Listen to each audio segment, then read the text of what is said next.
remember the first time I actually slipped a cuss word out in front of my grandma by accident. Was not on purpose. And she put soap in my mouth.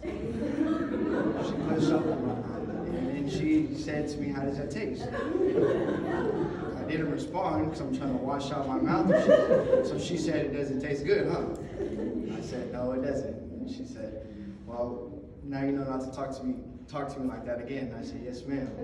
Never again do I say another cuss word."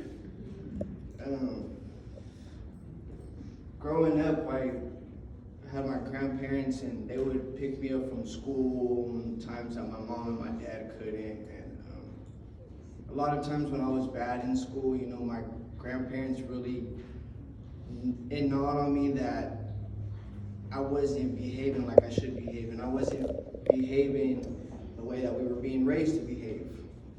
It wasn't always perfect, and my grandparents, they would pick me up from school on my bad days, and she would tell me, you know, it's upsetting, but we're not mad at you. It's, yeah, you're doing wrong, but we don't hate you for it. Your love doesn't degrade to me and your grandpa.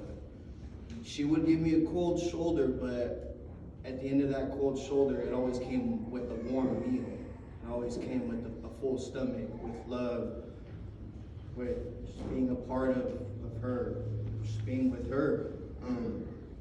On her last couple of days, you know, in the hospital of Grace, she was tired, but she knew exactly where she was going. She wasn't worried. She wasn't scared. She knew exactly where she was going. She knew she was going to heaven. There was nothing that was going to stop her from getting there. There was nothing was getting in her way. She had one destination, and she knew exactly where she wanted to go. She was telling us, you know, I am ready. I am ready. And I would ask her, "Grandma, what are you ready for?" And she wouldn't respond. But as I realized all of the family, when we would pray, she would acknowledge us praying for her. When we would talk about certain things, she would make it known to us that she is there listening to us. With every song that we sang, with every prayer that we prayed, with every laugh that we had in the hospitals, she made it known for us that she's there. She understands. She hears us. She hasn't left us. And although she might have left us physically, I know emotionally, spiritually, she's always going to be with us. She's never going to be at our side.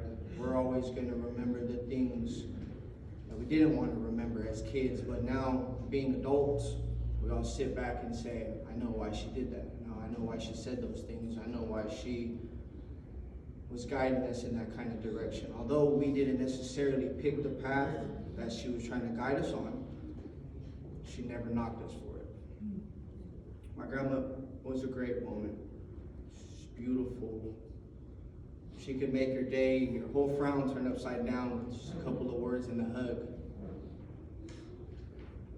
I am going to miss my grandma a lot, but I am thankful to sit here and be able to say I am one of her grandchildren, to be able to say that my kids do know their grandma. My kids are going to be a part of her legacy as well. Thank you all for coming here today.